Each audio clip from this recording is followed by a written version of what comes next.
Hi folks, my name's Christine and I wanted to demonstrate to you how to install engineered flooring with tongue and groove. This is a floating floor. Um, Getting the first row started is one of the more difficult things along with cutting around things. But I wanted to show you in this particular kind of boards that what you have here is what's called tongue and groove, and it interlocks. It's a floating floor. This is the tongue. As you can see, it sticks out here, and if you look on the side, you can kind of see there's a profile like a hook. It hooks in. And then on the other side is your groove, where in here there is a trough or a routed out area that will accept that tongue. So what the instructions say for this manufacturer is that the tongue needs to be removed when you go to put the first row in. And it's very crucial that that first row is kicked out evenly from the wall. It has to have some space in there for expansion and contraction.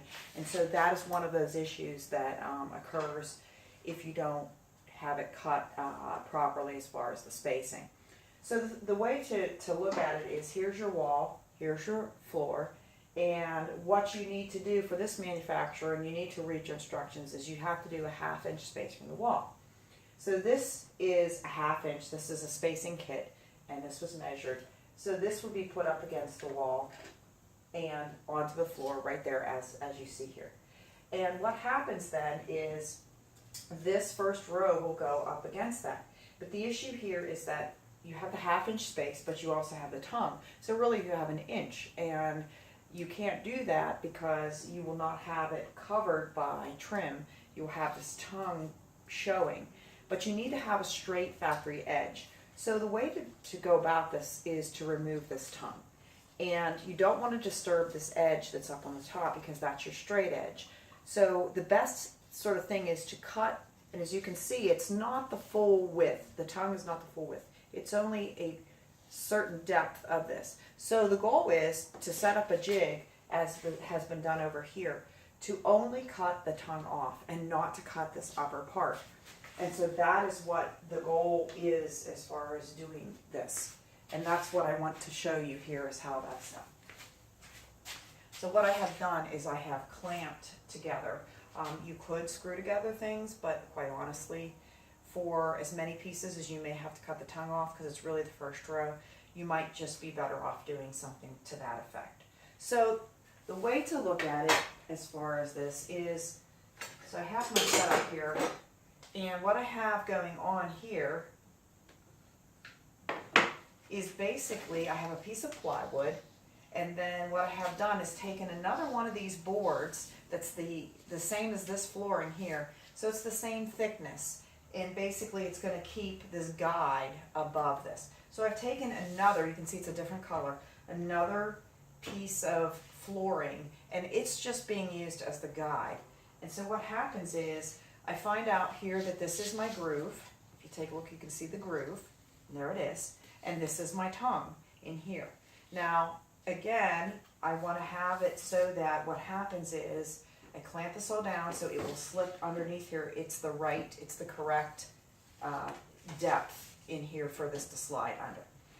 The other piece of it is that what I'm looking to do is to take my circular saw, and basically there's a guide on this side of it, and then you can see on here it has where there's 0, and this is if you have a 45 degree.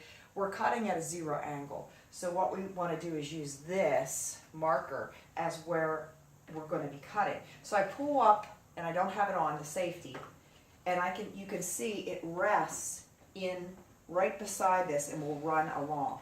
And that's exactly what I want it to do. So I make sure this is up against that, and I have moved this top board.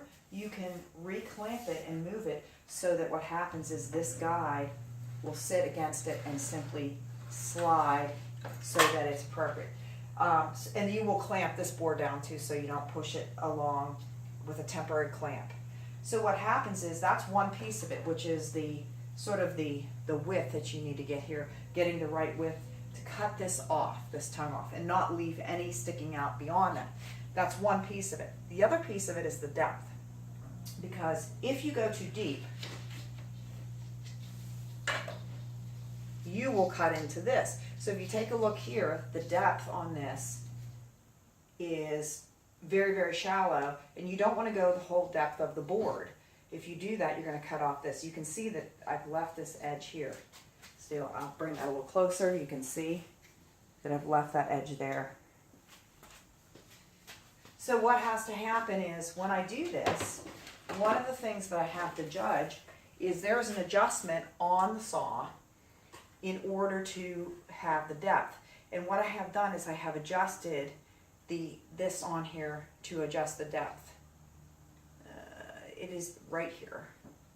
And this adjusts how much. What happens is by turning this, and I don't want to readjust it because it's set correctly, but what happens is, see this area here? By loosening this, and you'll have to look because every saw is different, but if you pay careful attention, you should be able to see a mechanism.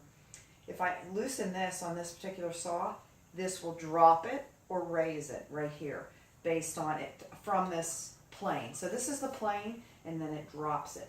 So in doing this, there is some increments or measurements, but the best thing is really to pull the guide up, and you can sort of see how deep that blade is going to go by taking the look here. I can see the depth that the blade is going to go, and I can see that it isn't going to go the whole way here.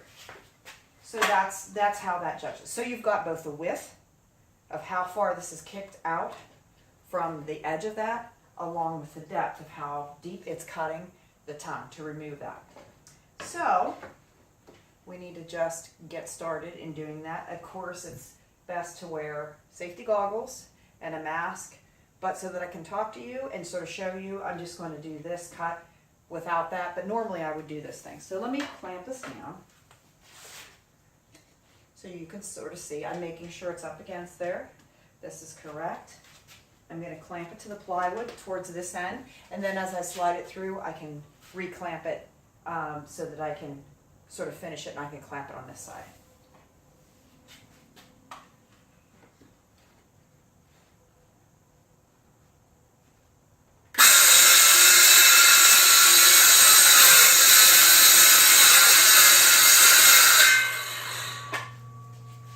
Of course, you want to stop before you get to the clamp, but you can see I got that, so I can slide that through or clamp it from here, and then if I have enough space here with the clamp sort of in the way, I can continue on. But basically I have a perfect cut, which is allowing this other finished edge to show, as you can see here. Just pull that out of my jig, and if you take a look here, you can see the tongue. I've removed more of the tongue. I haven't touched this edge because I'm going the correct depth and also the correct width across here. So I'm not undercutting into here or out here and leaving more of it sticking out. I hope this helps you in understanding how to get the tongue off of there to start that first row. Starting the first row is another process, but this is for the locking floating floor where you have to remove the tongues. So I hope this helps you, and I hope you enjoy your home improvement.